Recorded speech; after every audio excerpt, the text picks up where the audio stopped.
मुआज़्ज़ज़ सामिईन, stage पर जमाना मफरूज़ बुज़ुर्गान दीन और पर्दा नशीन ख़वातीन,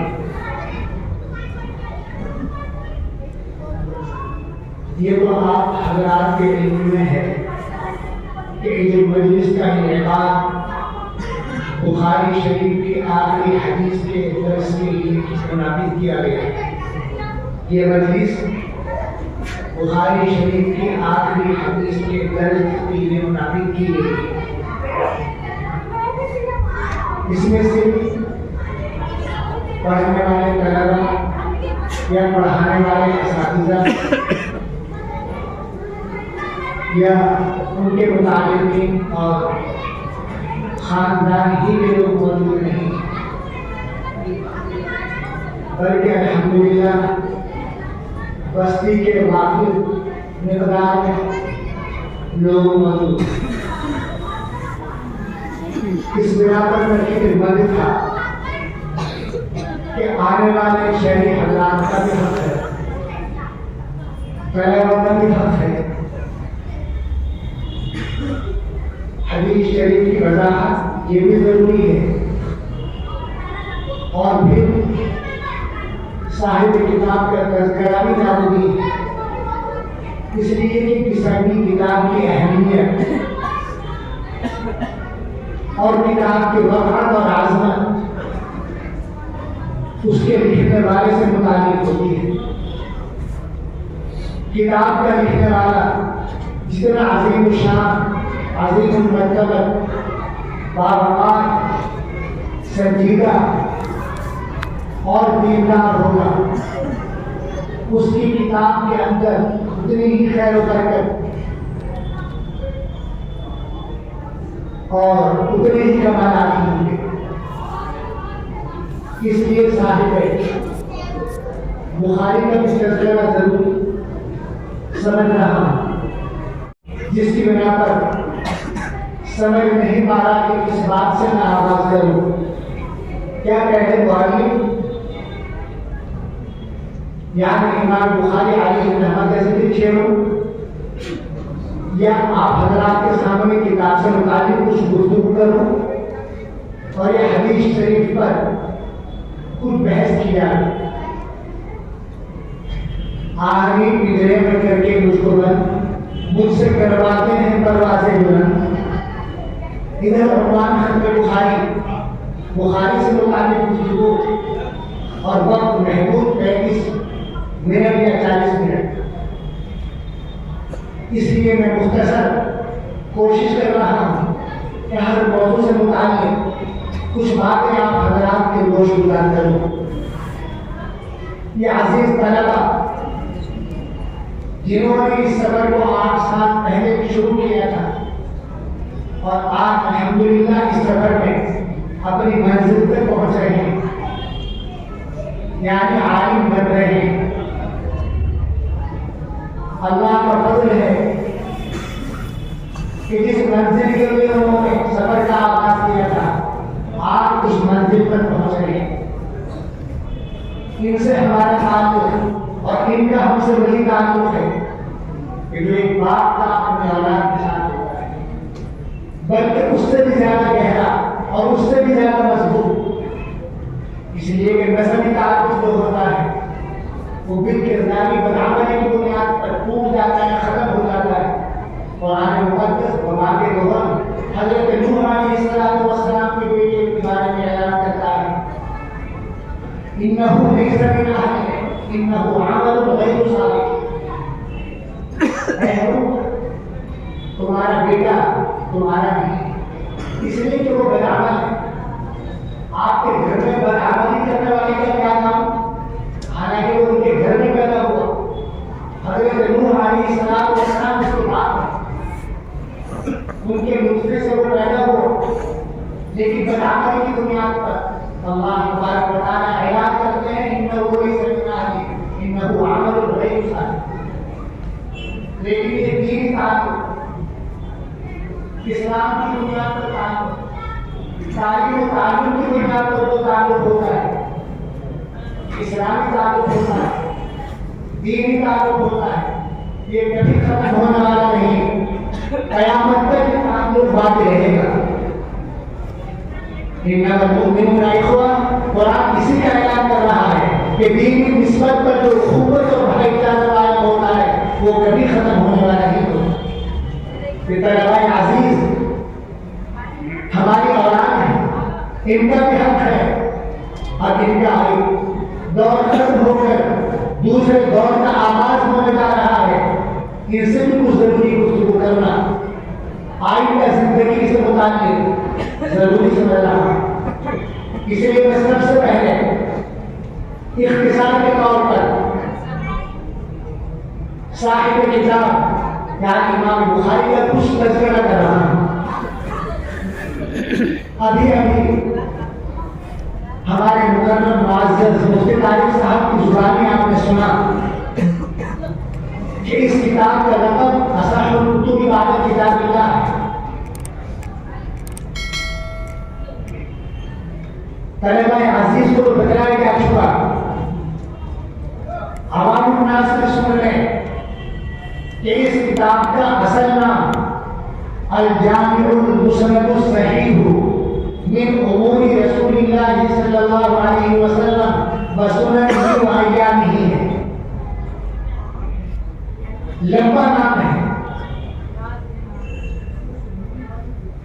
उसके कई जुज़ हैं और हर जुज़ उसका माना है। मैं तफसील में नहीं जाना चाहता, लेकिन इंसान की फितरत में इख्तिसार और बात को मुख्तसर करना ये बदियात रखा हुआ है।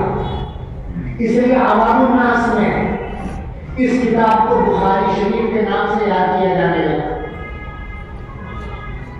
अब अवाम और खवास बुखारी शरीफ जब बोलते हैं कि यही किताब जिसका मैंने आप हजरात के सामने तफसीली नाम पेश किया मुराद होती है, और इसका लक़ब असाहुल कुतुब बाद किताबिल्लाह है, यानी कुरान मुक़द्दस के बाद सबसे ज्यादा सही किताब बुखारी शरीफ यही किताब है जिसके आखिरी हदीस का एक दर्ज होने जा रहा है। लेकिन इस पर बाद लोगों को इश्काल ये हुआ कि नबी करीम सल्लल्लाहु अलैहि वसल्लम के जमाने में भी हदीस की किताबें लिखी गई। सहाबा किराम अंबिया किराम के बाद उम्मत के अफजल लोगों में से अफजल तरीन लोग हैं। उस जमाने में जब कोई नबी करीम सल्लल्लाहु अलैहि वसल्लम का कौल या फिर या अमल नकल करता तो बेचून चला उसको मान लिया जाता, इसलिए कि इस्तिक़राई तौर पर यह बात तय शुदा है कि अस्हाबा कुल्लुहुम उदूल, सहाबा सब के सब सच्चे पक्के आदि और बुराइयों से इंतहाई दूर रहने वाले। उनकी बात सदाकत पर कमी होती थी, उसके बारे में पूछताछ करने की जरूरत ही नहीं होती थी। उस जमाने में भी उन लोगों ने किताब लिखी, तो क्या उन लोगों की किताबों से भी ये किताब बढ़ गई? इमाम बुखारी का मकाम बहुत बुलंद हो रहा, लेकिन अहले सुन्नत वल जमाअत का यह अकीदा है कि उम्मत का बड़े से बड़ा बुजुर्ग वली कुतब और मदद किसी सहाबी की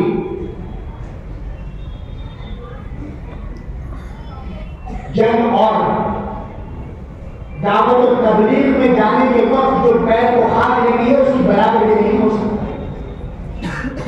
उनके बारे में अल्लाह ने रज़ी अल्लाहु अन्हु व रज़ू अन्हु का नुज़ुल सुना दिया, तो क्या उनकी किताबों से भी किताब पढ़ गई? ये मैं इसलिए अर्ज कर रहा हूँ कि हमारी ये तलबा मदारिस की जिंदगी से निकल कर अवाम नास में पहुंचेंगे, वहाँ किसी किस्म के मसाइल, किसी किस्म के सवालात और एतराज़ात इनके सामने आएंगे, उनका मुकाबला करना है, उनके लिए जवाबदेह होना है। चुनांचे ये सवाल किया जाता है कि सहाबा किराम ने जो किताबें लिखी, क्या ये किताब उनसे भी बढ़ गई? उनको तो किसी ने ये लक़ब नहीं दिया, साहब की बात नहीं मिला, फिर बुखारी शरीफ को ये लक़ब क्यों मिला? तो अजीज तलबा और बुजुर्गों और दोस्तों, सहाबा किराम तो खैरुल कुरून में थे, नबी करीम सल्लल्लाहु अलैहि वसल्लम के ज़माने में थे। उन्होंने जो किताब लिखी, उन किताबों को कुरान के साथ माइयत हासिल है, बादियत हासिल नहीं है। वो कुरान मुक़द्दस की बात की नहीं है, वो कुरान मुक़द्दस के साथ की है। और इस किताब को जो लक़ब मिला वो असाहुल कुतुब बाद किताबिल्लाह मिला, किताबुल्लाह के बाद और किताबुल्लाह के माइयत वाली किताबों के बाद सबसे सही तरीन किताब वो बुखारी शरीफ है। ये इतराज नहीं किया जा सकता कि सहाबा किराम की लिखी हुई किताबों से ये किताब बढ़ गई।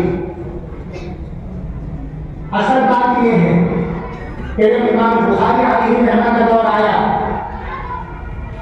तो कुछ फितना परवर लोग पैदा हो गए, उन्होंने अहादीस भरना शुरू कर दी नबी करीम सल्लल्लाहु अलैहि वसल्लम के तरफ, बेटा अक़वाल और अफ़आल की निस्बतें करने लगे।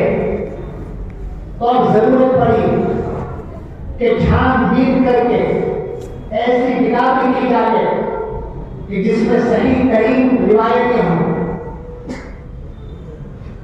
किसी किस्म का शक व शुबा इन रिवायतों में ना हो। ये काम सबसे पहले इमाम बुखारी अलैहि रहमत ने किया। और उनकी किताब को जो मकबूलियत हासिल हुई। यही वजह है दौरान दर्स ये बातें आती रही हैं कि इमाम बुखारी ने अपनी किताब का आगाज किताबुल ईमान से किया, और जब कोई आदमी मोमिन हो जाता है तो उसकी जिम्मेदारी होती है, उस पर यह फर्ज आयद हो जाता है तो वो ईमान के तकाजों को पता लगा ले, ईमान के तकाजों को मालूमात हासिल करे ताकि उन पर अमल पैदा हो सके। अमल इल्म के बगैर नहीं हो सकता। इसीलिए नबी करीम सल्लल्लाहु अलैहि वसल्लम ने फरमाया तलबुल इल्म फरीज़तुन अला कुल्ली मुस्लिम, कि एक मोमिन पर इस्लाम लाने के बाद सबसे पहला फर्ज ये आयद होता है कि वो इस्लाम की जरूरतों को, इस्लाम के अहकामात को, ईमान के तकाज़ों को जाने और फिर उन पर अमल पैदा हो। इमाम बुखारी अलैहिर्रहमत ने अपनी किताब का आगाज किताबुल ईमान से किया और उसके बाद अफ़आल, अक़वाल, अहवाल इनको जिक्र फरमाया और फिर बुखारी शरीफ के बिल्कुल आखिर में आकर आखिरी किताब किताबुल तौहीद कायम की। तौहीद और ईमान दोनों एक ही चीज है, क्योंकि ईमान का मदार तौहीद ही पर है। तो गोया कह लीजिए कि इमाम बुखारी अलैहिर्रहमत ने अपनी किताब का आगाज भी ईमान से किया और इख्तिताम भी ईमान पर किया।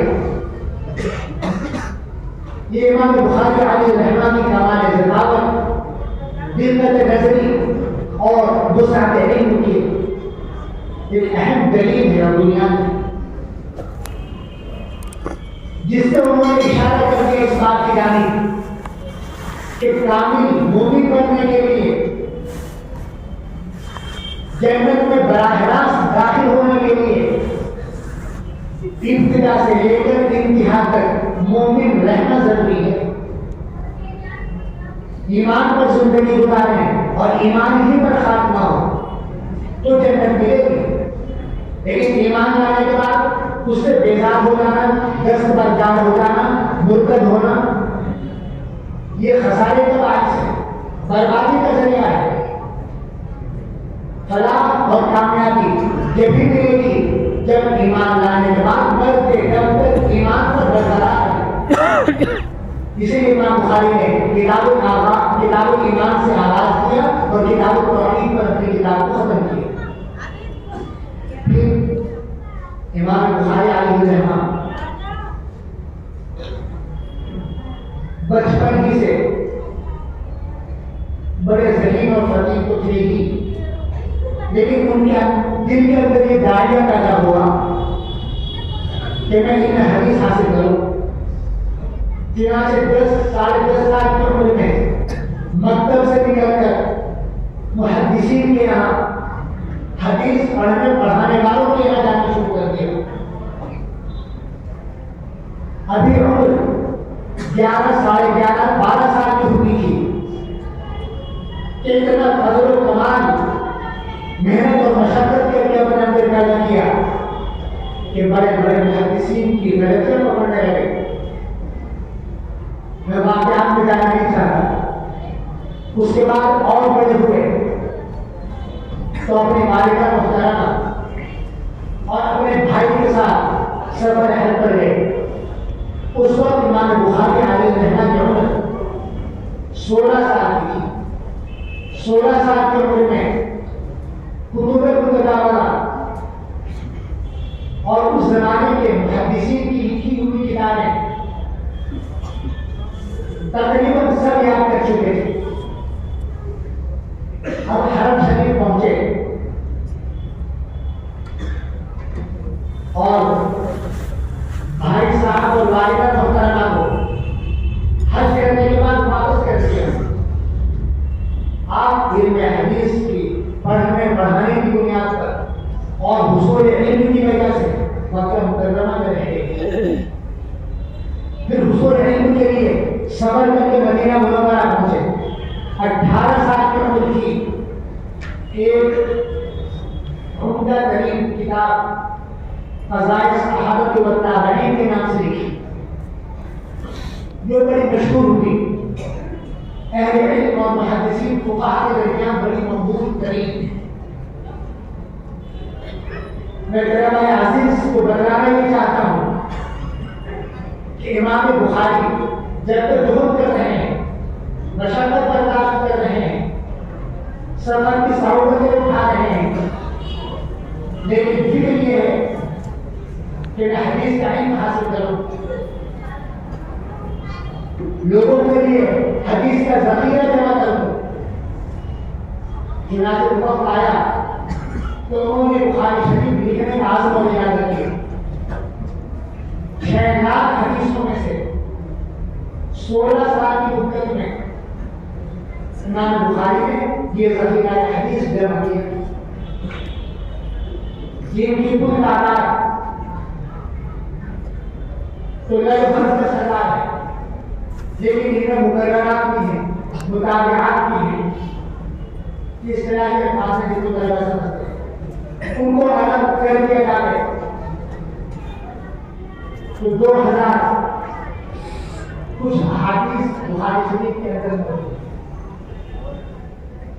जिनको इमाम बुखारी ने बड़ी तहकीक के बाद छान भटक कर हर शक शुबे से बाहर होकर हर बात के बारे में मालूमात हासिल करके अपने इस किताब में जमा किए।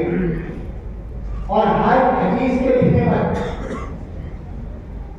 बाद रिवायतों से मालूम होता गुस्ल फरमाते, बाद लोग कहते वुजू फरमाते और 2 रकात नमाज पढ़ते, उसके बाद हदीस को अपनी किताब के अंदर लिखते और दर्ज करते। यही तकवा, यही कहावत, यही इमाम बुखारी की जद्दोजहद रंग लाई और इमाम बुखारी को अमीरुल मुमिनीन की हदीस का लक़ब मिला। और उस जमाने के बड़े बड़े मुहद्दिसीन आपकी मदह सराई पर मजबूर हुए। इमाम अहमद बिन हंबल जो फुक़हाए अर्बआ में से एक हैं, फरमाते हैं कि खुरासान में इमाम बुखारी जैसा आदमी नहीं जना, खुरासान में इमाम बुखारी अलैहिर्रहमह जैसा आदमी पैदा नहीं हुआ। इमाम मुस्लिम अलैहिर्रहमह जो मुस्लिम शरीफ के मुअल्लिफ हैं, इमाम बुखारी की खिदमत में हाजिर होते हैं, पेशानी को बोसा देते हैं और फरमाते हैं जानी मुक़ब्बिल बिजली या उस्ताद उस्ताज़ी, ऐ उस्तादों के उस्ताद पैर बढ़ाइए और मुझे इजाजत दीजिए कि मैं आपके कदम आपके कदम को बोसा ले लूं, आपके कदम को चूम लूं। और फरमाते हैं मैं गवाही देता हूं इस बात की कि जमाने में इमाम बुखारी अलैहिर्रहमह जैसा कोई शख्स नहीं। ये सारे कमालात, ये सारे फज़ाइल इन मन बदल के मुस्तहिक़ इमाम बुखारी क्यों बने? मैं अपने तलबा अज़ीज़ को खास तौर पर बताना चाहता हूँ, ये असर था तक़वे का, ये असर था तहरत का, ये असर था तवाज़ुन का, ये असर था इस्तिक़ामत का। आप अगर दूसरे मैदान में पहुंच रहे हैं, मुख्तलिफ मराहिल से गुजरना होगा, तक़वे को हाथ से मत जाने देना। जब आदमी के अंदर तक़वा पैदा हो जाता है तो बारिका का उसको एक फिरासत मरहमत फरमा देते हैं, जो दर हकीकत अल्लाह की जानिब से नूर होता है, जिसकी बुनियाद पर अजीब अजीब परेशानियां और उलझी हुई गुत्थियां बासानी सुलझ जाती हैं। इसी को कहा जाता है कि तकू फिरासत अल-मुमिन फइन्नहु यंजुरु बिनूरिल्लाह, मोमिन की फिरासत से डरो क्योंकि वो अल्लाह के नूर से देखता है। हज़रत जुनैद बगदादी अलैहिर्रहमह के ज़माने में एक ईसाई ने यह हदीस पढ़ी, उलझ कर रह गया, देखा तो आंखों से जाता है, ये अल्लाह के रसूल क्या फरमा रहे हैं? मोमिन की फिरासत से डरो, वो अल्लाह के नूर से देखता। मोहतरम बुजुर्गों और दोस्तों, हर बात बड़ाई से नहीं समझाई जा सकती। जो बात बदी ही होती है उस पर क्या दलील दी जाए? वो तो बस तजर्बाती तौर पर किसी के दिलो दिमाग में डाली जा सकती है, गहराई से नहीं समझाया जा सकता। सूरज निकल रहा, टमाटर वाली गर्मी मौजूद, चारों तरफ रोशनी ही रोशनी, और फिर तुम कहने लगे दलील दीजिए कि सूरज रोशन है, उसकी रोशनी से आलम रोशन है, क्या दलील देंगे? ये कहेंगे आंखों से देख लो। पहला लोग मौलाना के पास पहुंचा कि तुम्हारा नबी कहता है कि मोमिन नूर अल्लाह के नूर से देखता है, अल्लाह के नूर से देखने का क्या मतलब? कहा कि भाई तुम जुनैद बगदादी के पास जाओ, पूछे करके के बुजुर्ग गुजरे, बड़े दर्जे के सूफी, बाकमाल आलिम। वो उनके पास पहुंचा और जाने के बाद कहा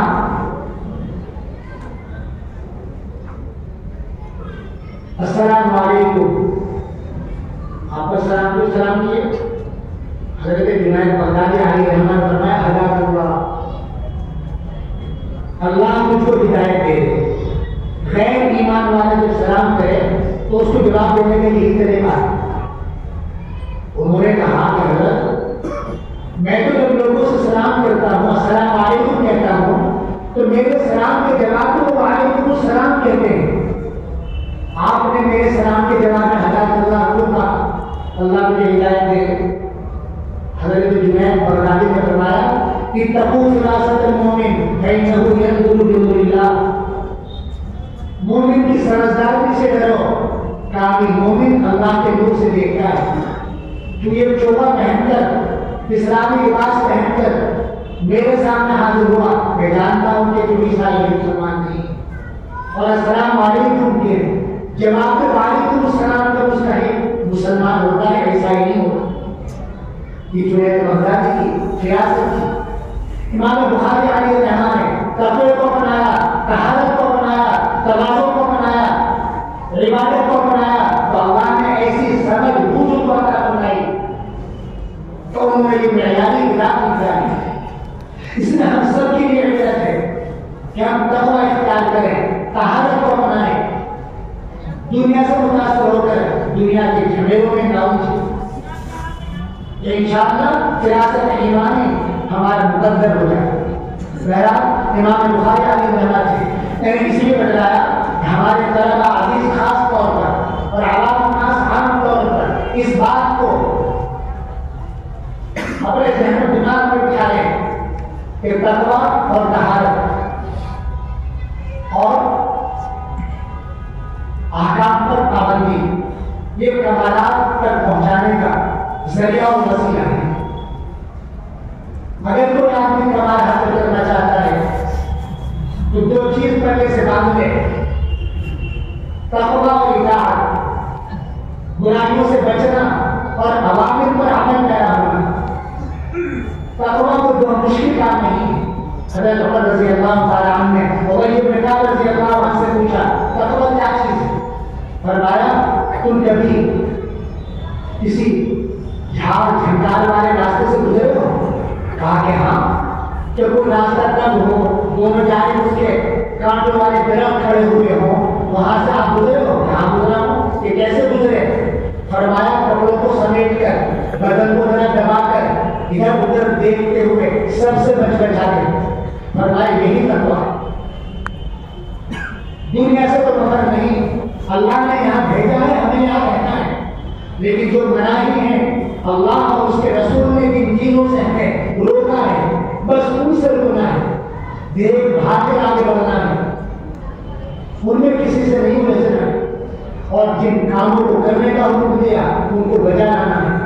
इंशाअल्लाह कामयाबी हमारे बदल जुड़े। बात यही से नहीं आ रही है, असल मकसद तो आगे हदीस का दर्स है। इमाम बुखारी अलैहिर्रहमत के दर और उनकी समझदारी को बताने के लिए मैंने आपके सामने गुजारिश की है। इमाम बुखारी यही कहते हैं कि उन्होंने इब्तिदा की किताबुल ईमान से और इंतहा की किताब तौहीद पर इशारा कर दिया कि कामिल बनने के लिए, डायरेक्ट जन्नत में पहुंचने के लिए इब्तिदा से लेकर इंतहा तक मोमिन रहना जरूरी है। और उसके तकाज़ों को दरमियान में जिक्र करके बता दिया कि उन पर अमल करना जरूरी है। और फिर उन अमल को जिक्र करने से पहले एक रिवायत जिक्र की शुरू में इन्नमल अमालु बिन्नियात व इन्नमा लिकुल्लि मा नवा, इन अमाल में, अक़वाल में और अफ़आल में कामयाबी के लिए सिद्क़ नियत जरूरी है। ये सब अमाल और अक़वाल खालिसतन लिवजहिल्लाह करना जरूरी है। अगर तुमने ये काम तो किए लेकिन इखलास की बुनियाद पर नहीं, रियाकारी के तौर पर किए, तब भी कामयाबी मुश्किल है। काम करो इखलास के साथ करो तो इंशाअल्लाह कामयाबी कदम चूमेगी, बराह रास्त जन्नत में जाओगे। उसके बाद चूंकि मैंने अर्ज किया था कि इमाम बुखारी अलैहिर्रहमत के ज़माने में खरकशाफ शुरू हो गया था, फिर 3 पैदा हो गए थे, फिर ने जन्म ले लिया था। वो अहादीस शरीफा में तकर्रुम करने लगे थे। तो इमाम बुखारी ने जहां हमें ईमान पे दर्श दिया, आमाल की तरफ तवज्जो दिलाई, वहीं पूरी किताब में फिर बातिला की परख चौड़ाई। किताबुल ईमान के अंदर फिर मैं मुर्जिया की तरदीद की। मुर्जिया एक फिरका था जो ये कहा करता था ला तज़ुरु मअल ईमानि मासियतुन कमा ला तनफ़उ मअल कुफ्रि ताअतुन, कि बस मोमिन बन जाओ और जन्नत के ठेकेदार, न नमाज की जरूरत न रोजे की, ईमान के साथ कोई गुनाह मुज़िर नहीं है, मुसाफिर नहीं है, जैसा कि कुफ्र के साथ कोई इताअत और फरमाबरदारी कारगर नहीं है। इमाम बुखारी अलैहिर्रहमत उनकी तरदीद की और दरमियान में ऐसे ही मुख्तलिफ फिर अपने बातिला की तरदीद करते हुए चले। आखिर में आकर इमाम बुखारी ने किताबुल तौहीद का आखिरी बाब कायम किया है, बाबु कौलिल्लाहि व नज़रुल मवाज़ीन बिल-क़िस्त यौमिल क़ियामह। किताबुल तौहीद में 58 बाब कायम किए इमाम बुखारी ने। उन अबवाब का आखिरी बाब है बाबु कौलिल्लाहि व नज़रुल मवाज़ीन बिल-क़िस्त यौमिल क़ियामह। इस बात को कायम करके जहां इमाम बुखारी ने तसल्ली दी है कि देखो मोमिन बनोगे, उसके तकाज़ों को पूरा करोगे तो यूं ही महरूम नहीं रह जाओगे, उसके ज़मरात से लुत्फ़ अंदोज़ होगे, तुम्हें उसका फल मिलेगा, तुम्हें उसका सवाब मिलेगा। मिलेंगे इस्लामिया में और अल्लाह के यहाँ अंधेर नगरी नहीं है।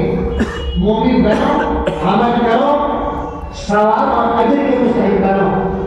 और सवाब और अजर भी ये नहीं मुंह देखा और दे दिया, जैसे आजकल दुनिया में हो रहा है।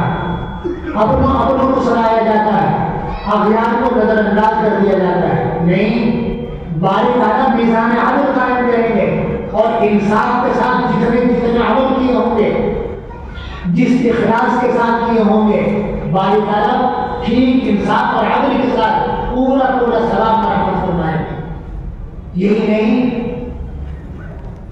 कि किसी को बगैर अमल किए कुछ दे दिया, किसी को अमल करने के बाद भी महरूम कर दिया, किसी ने बगैर इखलास के अमल किया उसको अजर दे दिया, किसी ने इखलास के साथ अमल कर दिया उसको महरूम कर दिया। ऐसा नहीं, बारीकाना ये कौन नकल करके इमाम बुखारी बतलाना ये चाहते हैं, एक वक्त आएगा कि तुम्हें इन आमाल और अफ़आल और अक़वाल का अजर और सवाब मिलेगा और अदल इंसाफ के साथ मिलेगा। ये इशारा करने के साथ साथ एक फिरका है गुमराह फिरका मुअतज़िला, उसकी तरदीद भी मक़सूद है। फिरका मुअतज़िला का अक़ीदा ये है कि कोई तराजू वराजू नहीं कायम की जाएगी, कहीं आमाल को नहीं तोड़ा जाएगा, बस बारीकाना अदल करेंगे, इंसाफ करेंगे, लेकिन तराजू वराजू का कायम होना ये सब बकवास बातें हैं, फजूल बातें हैं, जो कि ये फिरका अक़ीदा पुजारी है। एक जमाना था कि इस मौजू पर बड़ी बहस हुआ करती थी कि आमाल को किस तरह तोड़ा जाएगा, इनका तो कोई वजूद नहीं। आपने नमाज पढ़ी, कोई बात बोलती, बस खत्म। यानी अक़वाल और अफ़आल इबादतें, ये तो आराज हैं। आराज वो चीजें कहलाती हैं जिनका कोई अपना वजूद मुस्तकिल नहीं होता, वो दूसरे के साथ मिलकर पाई जाती है। सफेदी है, किसी सफेद चीज के साथ मिलकर सफेदी का वजूद है, लेकिन तन्हा सफेदी कोई चीज नहीं। स्याही है, स्याह के साथ स्याही है, लेकिन स्याह से हटकर स्याही कोई चीज नहीं। तो उनका कहना ये था कि जो आमान हम करते हैं, जो बोल हम बोलते हैं, इनका कोई वजूद नहीं, और किसी चीज को बोलने के लिए उसका वजूद होना जरूरी है। जब इन चीजों का वजूद नहीं तो इनके तोड़ने के लिए तराजू की भी जरूरत नहीं। इस पर बड़ा वक्त लगा जाता था, लेकिन अल्लाह भला करे साइंसदानों और साइंस का कि उन्होंने ऐसे आले ईजाद कर दिए कि इस मामले को बआसानी हल कर दिया। आज टेम्परेचर नापा जाता है, पैरों के अंदर हवा कितनी है उसका वजन किया जाता है। हालांकि क्या हवा का कोई वजूद है? बदन के अंदर गर्मी और सर्दी का दिखाई देती है, मौजूद है, लेकिन उसको नाप दिया जाता है। तो आजकल तो ये बहस लायानी बनकर रही है। नई इजादात ने साबित कर दिया कि आराज को भी तोड़ा जा सकता है। जब इंसान ऐसा आला इजाद कर सकता है कि जिसे वो आराज को तोड़ ले, तो मालिक कायनात खालिक कुल क्या वो आराज को नहीं तोड़वा सकता? बहरहाल इमाम बुखारी ने उनकी तरकीब की कि बारी ताला फरमाते हैं वनज़उल मवाज़ीन अल-क़िस्त यौमिल क़ियामा, कि हम तराजू कायम करेंगे अदल की क़यामत के दिन हिसाब किताब के लिए। जाहिर बात है कि अल्लाह के कलाम के सामने सारे कलाम रद्द और बेकार। अल्लाह ताला खुद ऐलान करता है। एक और जगह अल्लाह ताला फरमाते हैं वल वज़्न यौमइज़िन हक़, क़यामत के दिन वजन का होना बरहक है। यानी वहां जो अजर सवाब मिलेगा, आमाल गिनकर सवाब और अजर नहीं मिलेगा, वजन करके आमाल का अजर और सवाब मिलेगा। फिर आयत के अंदर मवाज़ीन जमा का सिवा है। तलबा और उलमा जानते हैं ये मीज़ान की जमा है, जो दर हकीकत मीज़ान था। वाव साकिन माकबल कसरा होने की बिना पर वाव को यहाँ से लगा और मीज़ान बन गया, उसी की जमा है मवाज़ीन। सिरे की बुनियाद पर बाद अकाबिर मुहद्दिसीन का ख्याल तो ये कि क़यामत के दिन मुताबिक तराजू कायम की जाएंगी, क्योंकि अफ़आल मुख्तलिफ हैं, इबादत मुख्तलिफ हैं। रोज़ा तोड़ने के लिए अलग तराजू, नमाज तोड़ने के लिए अलग तराजू, मामलात को तोड़ने के लिए अलग तराजू, दुनिया में भी कोयला तोड़ने के लिए अलग तराजू, लकड़ी तोड़ने के लिए अलग तराजू, सोना चांदी तोड़ने के लिए अलग तराजू। तो बारी ताला वहां पर भी मुख्तलिफ अफ़आल की बुनियाद पर उनके लिए, उनके तोड़ने के लिए मुख्तलिफ तराजू कायम करेंगे। बाद हजरात का ख्याल ये है कि मवाज़ीन जमा का सिवा तफ़ख़ीम के तौर पर बोला गया है, उस तराजू की अज़मत ज़ाहिर करने के लिए बोला गया है। जैसे कि बारी ताला तो अकेले हैं, लेकिन वो अपनी शान की बियानी और बड़ाई की बुनियाद पर कह रहे हैं वनज़उल मवाज़ीन, हम कायम करेंगे तराजू। और थोड़ा ही तो हम बोले, लेकिन ज़ात किबरिया बड़ाई की मालिक कादिर मुतलक, इसलिए लोगों में दुनिया को जगह का सिवा बोला। ऐसे ही उस तराजू की अहमियत के पेश नजर एक तराजू के लिए जमा का सिवा बोला, बड़ी अजीम शान तराजू होगी। चुनाचे रिवायत में आता है कि अगर उसके एक पलड़े में सातों जमीनों आसमान को रख दिया जाए तो वो सब एक पलड़े में समा जाए। कितनी बड़ी तराजू होगी, या तो एक तराजू होगी अहमियत के पेश नजर, उसकी वसात के पेश नजर जमा का सिरा बोला गया और यह कि हरामत के लिए बात करा। बहरहाल इतनी बात साबित है कि तरासुल कायम की जाएगी आदल और इंसाफ। क्यों? क़यामत के दिन हिसाब किताब के लिए। और फरमाया कि नबी करीम सल्लल्लाहु अलैहि वसल्लम ने वन्ना आमाल बने आदम फकौलहुम यूज़न, कि इंसान के आमाल को तोड़ा जाएगा, उनके अक़वाल को तोड़ा जाएगा, वजन किया जाएगा। जिसके अच्छे अक़वाल अच्छे अफ़आल भारी हो जाएंगे वो कामयाब हो जाएगा। फाम्मा मन सक़ुलत मवाज़ीनुहु फहुव फ़ी ईशतिन राज़िया, वो मन माने ऐश की जिंदगी गुजारेगा। और जिसके गलत अमाल बुरे अक़वाल भारी पड़ गए और अच्छे अमाल का पड़ना ऊपर चला गया, वामा मन खफ़्फ़त मवाज़ीनुहु फहुव हाविया, जहन्नम का शिकार हो। चुनांचे हदीस में आता है कि इस तराजू के पास एक फरिश्ता खड़ा होगा। बाद हज़रात वर्दखीन लिखते हैं कि वो जिब्रील अमीन होंगे और इंसानों को बुलाया जाएगा, वज़न किया जाएगा, जिसके नेकी का पलड़ा भारी हो जाएगा। तो हज़रत जिब्रील अलैहिस्सलाम खुशखबरी सुनाएंगे, मुबारक हो, तुम कामयाब हो गए। अब कभी तुम नाकामी का मुंह नहीं देखो। जिसको अव्वलीन आखिरीन सब सुने और जिसका नेकों का पलड़ा हल्का पड़ गया उसके बारे में कहेंगे खसीरा व खाबा व खसीरा, बर्बाद हुआ, खसारे में शिकार हो गया, नाकाम हो गया। अब कामयाबी इसके लिए मुश्किल है। बहरहाल इससे पता लगा कि तराजू कायम की जाएगी, आदल इंसाफ होगा, अच्छों को अच्छाइयों का बदला मिलेगा और बुराइयों को बुराइयों की सजा मिलेगी। आखिर में इमाम बुखारी अलैहि रहमा जिस तरह हाफिज हदीस हैं वैसे ही हाफिज कुरान भी। इनकी आदत रही है अपनी किताब के अंदर कि कोई लफ्ज आ गए और वो कुरान मुक़द्दस के अंदर में मौजूद तो इसकी शरह करते हुए चलते हैं। कुरान में एक जगह आया इन्नल्लाह युहिब्बुल मुक़सितीन, कि अल्लाह ताला आदल और इंसाफ करने वाले को पसंद करते हैं। और एक जगह आया कि बारी ताला फासिक को नापसंद करते हैं, जुल्म करने वाले को नापसंद करते हैं। फासिक के माना जाहिल, जालिम और मुफसिद के माना आदी। इमाम बुखारी अलैहि रहमा फरमाते हैं कि मुफसिद का भी मादा तो किस्त ही है, जिसके माना जुल्म के है। लेकिन जब ये बाब फाल में गया और बाब फाल का हमजाए सर इसमें लगा तो इसके माना आदम जुल्म के हो गए, यानी अब इसके माना आदम और इंसाफ के हो गए। इसलिए बतलाते हैं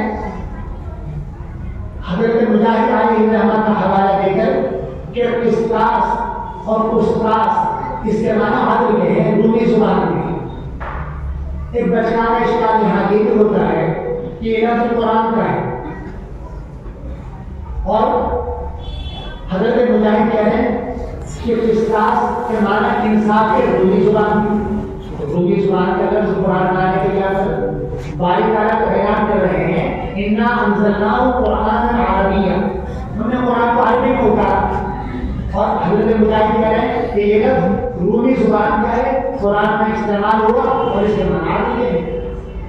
तो एक तो ये एक दो लफ्ज़ अगर गैर जुबान में आ जाए किसी किताब में तो उस किताब को उस दूसरी जुबान की किताब में कैसे जा सकते हैं। पूरा कुरान खुदा की मुकम्मल किताब अरबी जुबान में है। अगर उसके अंदर एक दो चार लफ्ज़ गैर अरबी के हों तो वो अरबी जुबान में कुरान होने के बनाने नहीं। एक बात। दूसरी बात, तवाफुक भी तो हो सकता है। रूम वालों में आदम के लिए बता दिया, अरबी लोगों ने भी इस लफ्ज़ को किसी मायने के लिए बता सकती है। तो तवाफुक हो गया, इत्तेफाकी बात है कि रूमी जुबान में भी इस्म के माना आदम के हैं और अरबी जुबान में भी इस्म के माना आदम के हैं। फिर कहते हैं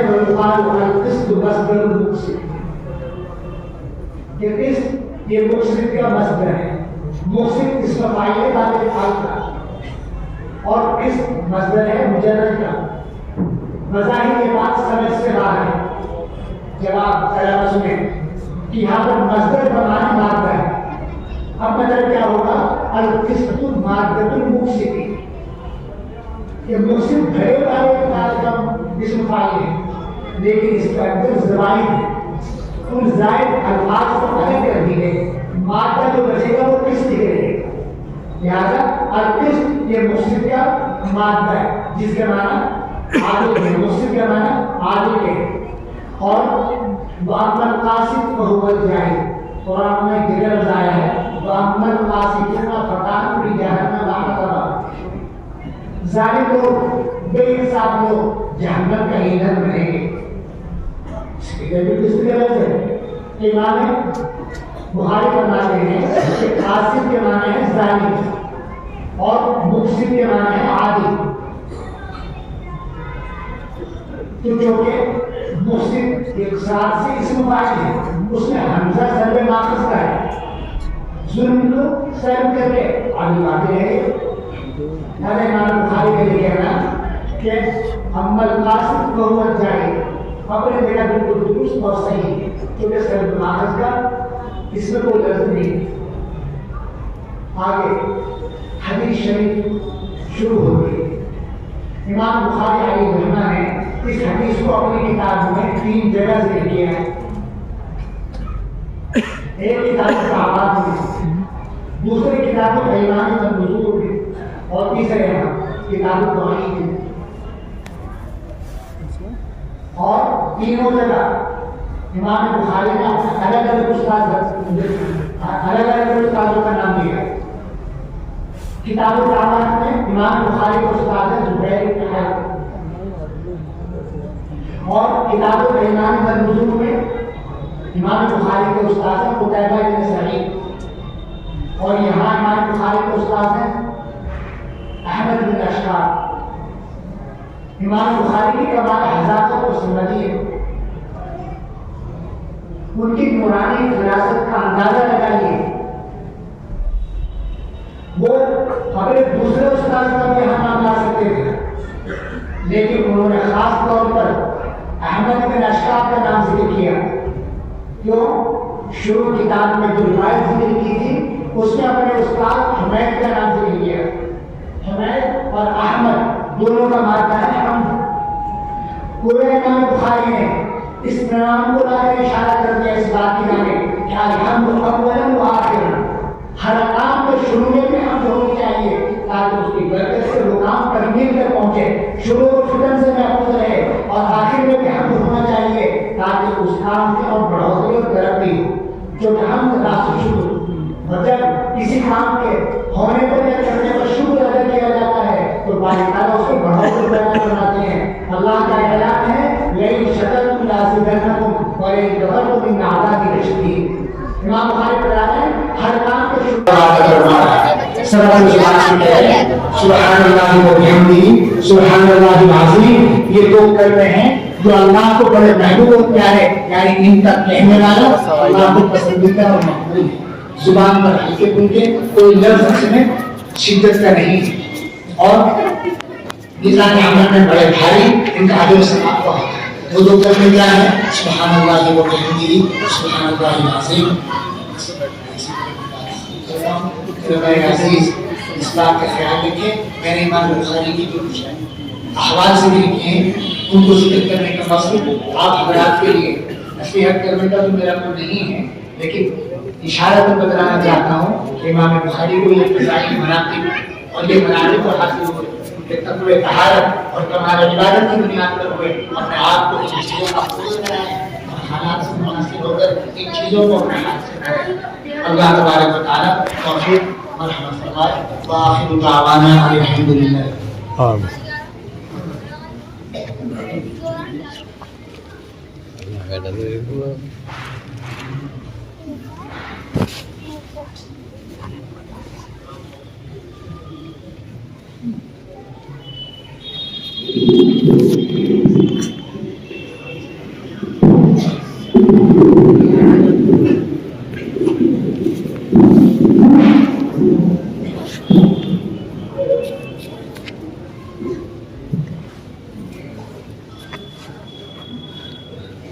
माशाअल्लाह